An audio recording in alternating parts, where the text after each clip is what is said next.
More than half of Brits think Islam is incompatible with British values. And here's the thing. There's evidence to suggest why people think that, but also, why that's not the whole story. A recent poll says 53% of people in the UK believe Islam and British values can't coexist. Imam Saba Amidi says that view comes from misunderstanding Islam. Guardian writer Zoe Williams called the results stunning, blaming Islamophobia. But here's the uncomfortable truth. Some ideas preached in British mosques really are at odds with British values. The National Secular Society has documented sermons saying same-sex attraction is a disease, pushing execution for gay people, promoting hostility to non-Muslims, and telling men they can hit wives who refuse sex.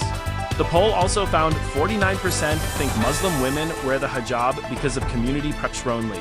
26% think it's a personal choice. Williams found that depressing. But there are mosques telling men to command daughters to wear hijab, that women who refuse are under Satan's influence, and that husbands should take a stern approach if wives won't cover. That's not an atmosphere free of pressure. Most institutions promoting this are registered charities, meaning tax benefits, and sometimes even direct state funding. In 2023, Green Lane Masjid was due to get a £2.2 million grant before the government pulled it over the mosque's history of hosting misogynistic, homophobic, and anti-Semitic speakers. And it's not just Islam. Christian groups have pushed similar intolerance. But we also have to remember, many Muslims ignore the hardline teachings, just like Christians once did.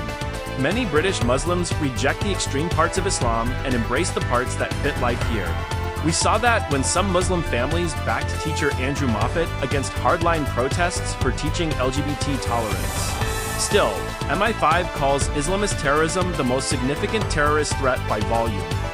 In the UK, and some crimes anti-Semitic attacks, violence against women are tied to religious and cultural narratives from within certain Muslim communities. This poll was commissioned by the Ahmadiyya Muslim community, liberal, pro-UK, and big on integration.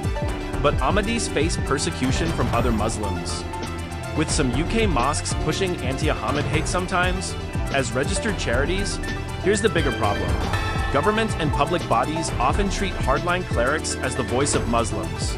That silences reformers, minority Muslim groups, ex-Muslims, and ordinary Muslims who want a version of Islam that works with British values. Example, in 2022, radical Imam Omar Abdallah Mansour made death threats against a moderate imam for blasphemy. Police told the victim to avoid mosques. No action taken, he's now hiding abroad. If mistrust of Islam turns into prejudice against Muslims, everyone loses.